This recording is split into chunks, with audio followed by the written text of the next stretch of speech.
What's going on, guys? Zuko back with another War Within video. Hope you're all doing super well. We're gonna look at this key that I did. I think we did a +9 necrotic wake. This is before today's reset. I am sitting on a Tuesday for the North American reset. I'm kind of just waiting for the servers to come back up. Thought I'd do a little video. This is the Farseer build. I did a video a little while ago on the Stormbringer build and how much I'm really enjoying it, how good I think it is. I think the Farseer build is a little bit behind the Stormbringer build. I will say that. I think you can play them both really well, and if you're on like the week that we were just on was Tyrannical first on when you get to +4 you get Tyrannical, right? So the boss fights took a long time. I think Farseer is really good on single target damage.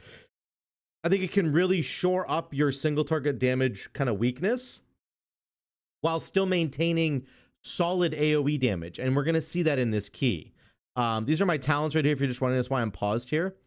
I will link the talents down below afterwards. I can't get into the game right now because of the reset like I talked about, but I do think that Farseer can pump out a lot of AOE damage if you sort of set it up correctly, but I think that the Stormbringer tree can go a little bit beyond that when it comes to AOE damage. Like, I had a shorts video a couple days ago where I pumped out 5 million damage per second on a Grim Batol pull, where we pulled like 8 mobs together and I just destroyed them with a bunch of Tempest procs and Stormbringer, and like it was just really, Stormkeeper, sorry, it was just really good.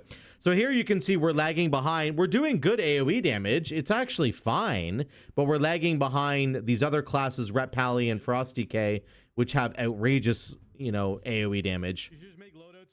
And I think hopefully this, our single target damage can help to shore up some of that weakness a little bit. Now, just in general, like I said, I do think Farseer is slightly behind the Stormbringer build, in my experience, in my playtesting anyway. But I wanted to give the Farseer build a solid, a real shot, because I enjoyed a lot. I think the Ancestors are really fun, and it is really good. And you can see we're doing AOE damage. This is fine. 2.6 million is actually fine. It's good. It's good. It's not bad at all. That's not what I'm saying.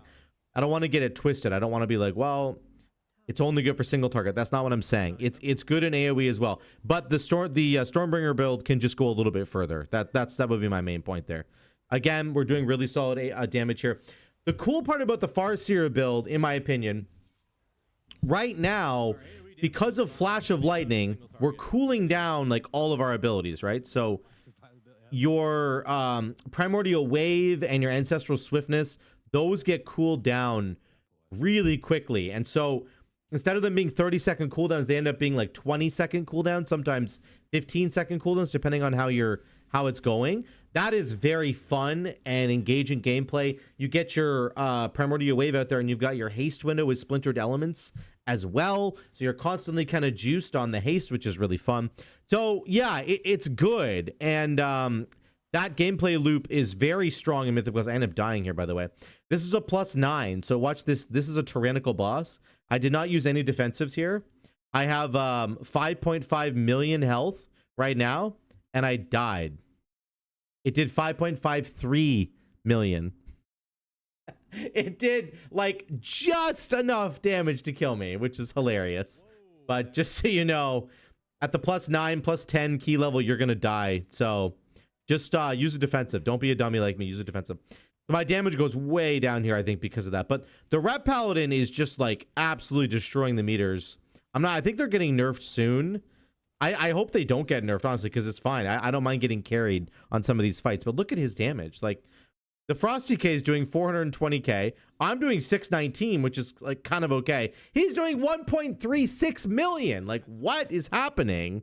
He's just absolutely destroying the meters right now.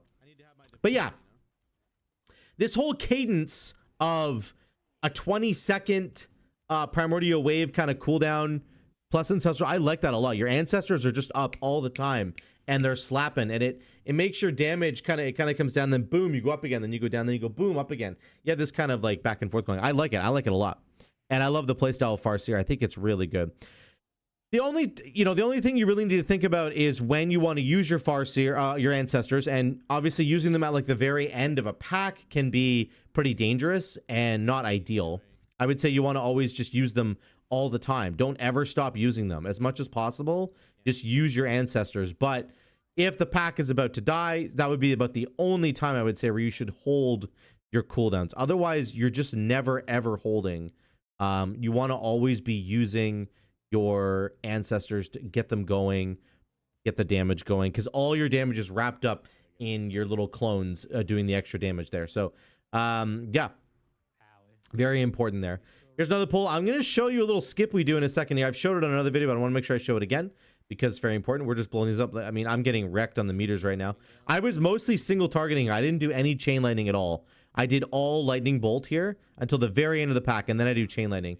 So like my damage probably would have been better, but I was trying to tunnel down the main guy that we needed to kill. And this is an important note that I want to make about Farseer versus Stormbringer. The Farseer tree has really good priority target damage if you want it, right? You cast your Primordial Wave, your Ancestral Swiftness, and then you just boom, you just tunnel into one target, right? And you can make the ancestors do single target damage if you need them to. So you can really like have priority target damage. It's not like funnel damage. It's nothing to do with funnel, but you do have priority target damage if you want it. These ads that really need to die, like this guy doing Final Bargain, he needs to die. So I can just pump him full of damage with all my single target spells, and my ancestors will throw lava bursts over the top, and you can stop him from casting Final Bargain. You know, you can get rid of those really annoying mobs. So that is really important when it comes to Mythic Plus, and I think it's something that I've tried to stress over and over again in my keys is like, you need to have one of your DPS in the key needs to have priority damage, because everybody just blasting AOE damage is not going to cut it on the higher level keys. On this pull right here, the healer is using one of the orbs, and he's doing AOE damage around him, and he's silencing enemies around him. So that means that all these guys trying to cast their necrotic bolts, they keep getting stopped over and over again. Now, the orb has finished, and you're going to see him run over here in a second when he realizes he needs to go get the second orb. And it's kind of too late, to be honest, but I guess he's going to get it for the next pack. So he grabs the next orb, I think, for another pack further down the line, which is great. And AOE silence is super, super good in this game. I'm going to grab a shield. This shield gives everybody 50% damage reduction in a small radius around you, which is really good. Very, very nice. We'll kill these two. I'm just going to get to the next boss fight because you guys have probably seen this 100 times. I'll show you quickly the route that we do. We do kill these. They moved a lot of the packs around. If you're unfamiliar with Necrotic Wake, or if you played Necrotic Wake in Shadowlands and you haven't played it since, they have shuffled around some of the different packs of mobs. So they're in completely different places now. They're going to force you to fight the really big ice golem dude up above. I'm going to show you that in a second. But again, this is a pack where you want priority damage on the main guy, the main necromancer guy, this guy right here that I'm hitting. He needs to die, and then everybody else will die, right? Watch this. Boom. So that's one of those situations where you can pad AoE damage all you want, but really you want priority damage going into that one target, and I'm doing that now. You can see all the lava bursts that just went into that guy. I'm going to get my flame shocks going, and then I'm just going to funnel, boom, boom, boom, into this one target. Here we go. Look at all those lava bursts. So that's kind of what I think Farseer can really help to bring to the team, is a sense of priority target damage, not just kind of blanket AoE damage. The Stormbringer tree does blanket AoE damage very well. Okay. We're pulling these mobs in the middle once again. We're getting the affix. We're going to pull these guys. We're also going to pull these. You have to pull basically everything now. Like almost everything in the dungeon has to get pulled. That's just the reality of what they've done with the, in terms of the percent for this dungeon. You used to be able to skip a lot of this stuff, and you just can't anymore. So kind of annoying, but it is what it is. Now we fight this guy. Again, this is the ice monstrosity I was talking about. I think you should go to the stairs. If you're a ranged player, do what I'm doing here. Come to the stairs, and you don't need to walk like all the way into this zone down here. You can just stop on the stairs, and it will start the RP behind you, okay? For the boss. The boss has RP. So it's starting right now. There you go. And you can get outside of the Reaping Winds automatically. I'm going to pump this guy because, again, he needs to die. We probably have me and the Pally are just going to pump this guy, which is really great. But yeah, get to the stairs here. Go to the top of the stairs here, this platform like right here, and make sure that you get the RP started for the next boss fight, because it'll just save you some time. It's a good like 15 seconds or so that you're going to save. Okay, there's our damage. They're almost 800k. Very nice. There we go. This boss fight of Marth is very annoying. You need to kick Necrotic Bolt, and you need to kick Frostbolt Volley. So you got to use your CC. Thankfully, the Frosty K uses Slappy Hands on this first one, but Frostbolt Volley cannot go off. That is incredibly important. You need to stop that from going off for sure. And Necrotic Bolt is very bad as well, but Frostbolt Volley is probably the worst one. Then he does a breath. You got to get out of this breath. Run away as a ranged player. You will almost always target a ranged player, so run away from that. And then my damage here is really bad. I think partially for me on this fight, I was focusing really hard on what I was kicking and what I was going to be crowd controlling, and it got me really distracted. And unfortunately, I ended up losing a lot of damage on this fight. So that's kind of my bad. I don't think this is a good representation. In this moment right here, this is not the best representation of what Farseer is capable of doing. I was just really distracted trying to make sure that I got the CC down. And sometimes that's just kind of your role, you know? If you can fill a role like that in a key and provide a ton of CC, a ton of kicks, Ellie Shaman has the shortest kick in the game by far because they cool it down with Flash of Lightning. So if you can do that, sometimes that makes the run go way smoother, and it's not really about you pumping damage so much as you just pumping enough damage, but then providing that extra utility on top is humongous, and it will contribute way more to the success of your team. So I was happy to do that. Our damage by the end of the fight wasn't actually too bad. 850k. You know, we're definitely way behind the Pally, but we were catching up to the Frosty K there. Not bad at all. So that's what Shaman can bring. You do a little bit less damage sometimes, I would say, but you can absolutely pop off on the utility front, and sometimes that's all that matters. That's the difference between timing a key and not timing a key, can often be how much you are stunning mobs, knocking them up, using AG for extra healing, whatever your team needs. That's what you can provide. So here comes the most difficult boss fight in probably all of the Mythic Plus dungeons right now. They did nerf Surgeon Stitch Flesh, but it is still a really nasty fight, and there's ticking damage that goes on. What you want to do is, if you have a bunch of spears that you've collected, hopefully you've collected about at least 3 spears up to this point. You want to use them on the boss here. I don't think you need to use them all at the same time. I actually don't think it does anything extra. The spears basically do a small amount of damage and then cause whoever you throw the spear at to take 20% more damage for about 10 seconds. So I actually think you want to stagger your spears out, would be my thought. But you're going to pull Stitchflesh off his platform. You're going to pop Bloodlust. You're going to throw spears at him, and you're going to blow him up. That's what you do on this fight, okay? There's Bloodlust. I'm throwing my spear. Did it even hit him? Hey, what's up? I don't even see the debuff on him. I don't know what's going on. Either way, maybe it didn't hit him. Maybe it hit the other guy. That could be my bad, but either way, that's what you kind of want to do. And then you want to aim the hook when he's channeling Morbid Fixation. You want to aim the hook from the ogre dude onto the boss so that he gets yoinked here and he stops doing Morbid Fixation. That's really important. If you don't do that, you're going to be in trouble. And we're just pumping the boss here. The Ret Pally and Frosty K are doing way more damage than me. Unfortunately, we end up killing the ad here. You basically don't want to kill the ad completely. You want this guy to throw his second hook at the boss to bring the boss back down, but he ends up dying here before he can throw his meat hook. So unlucky timing, and our damage, we were a little bit careless with our damage. So then we get another meat hook here, and it's all good. Once we pull him down, we'll get round 2, and we will do as much damage as we can. And bada boom, bada bing, this fight will be over. So the general strategy for this boss, I think, has remained the same as it's always been. You don't ever want more than one of the golem dudes, and you want to try and not kill the ad before he gets his second hook off. You want to make sure he gets that second hook off. That's really important. Okay. This last boss fight here, you want to pre-spread away from everybody because he's going to root somebody in place. And then you need to watch out for the Comet Storm. This is really good for us on Farseer because we can like pop our Primordial Wave, Ancestral Swiftness. Then we get an instant cast ability, which is like a movement global for us. And then we could just cast Frost Shock. If we have to keep moving, if you don't have like Spirit Walker's Grace available to keep casting while moving, then you can just press Frost Shock and your ancestors will cast Lava Burst if they're up. So you just Frost Shock, and they'll do Lava Burst, Frost Shock.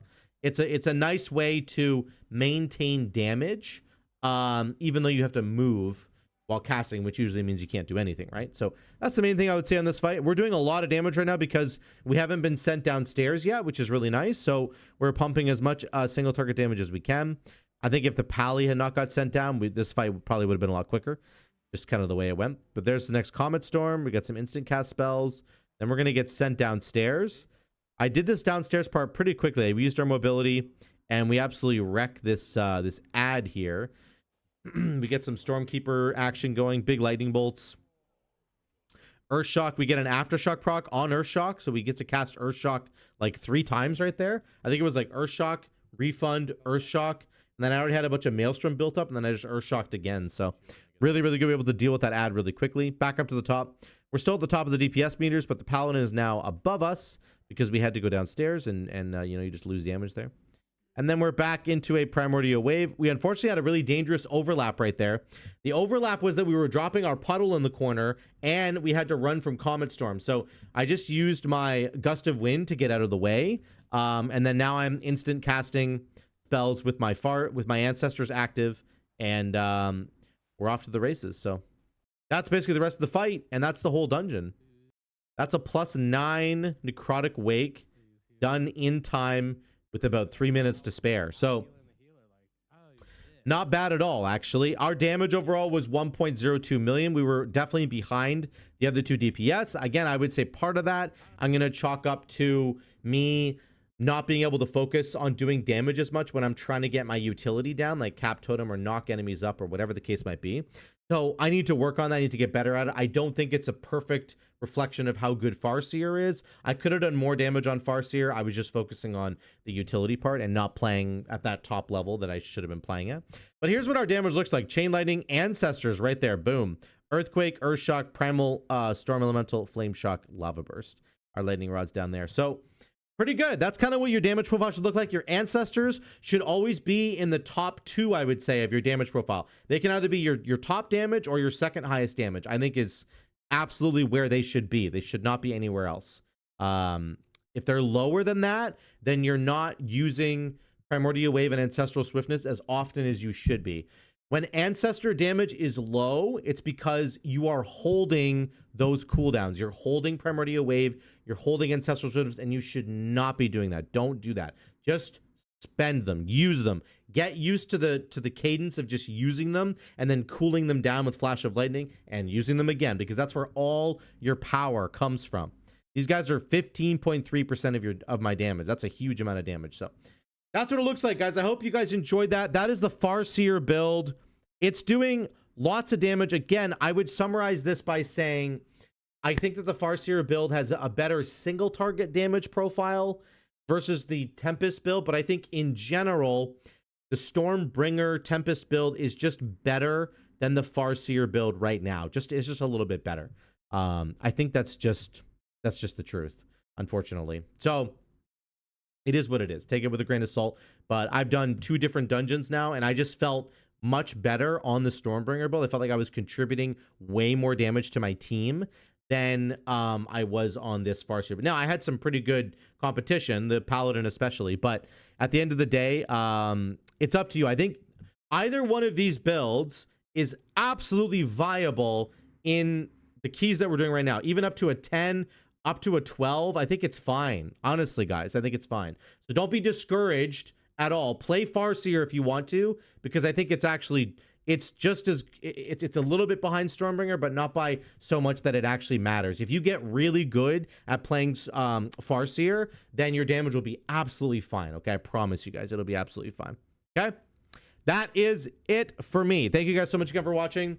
I'm going to do more videos on my vault coming up. We're going to get a myth track item in our vault, so stay tuned for that video coming up. If you have any questions about the Farseer build, let me know in the comments down below. I will answer them as always. Thank you so much again for watching. I love you guys. I will see you in the next one.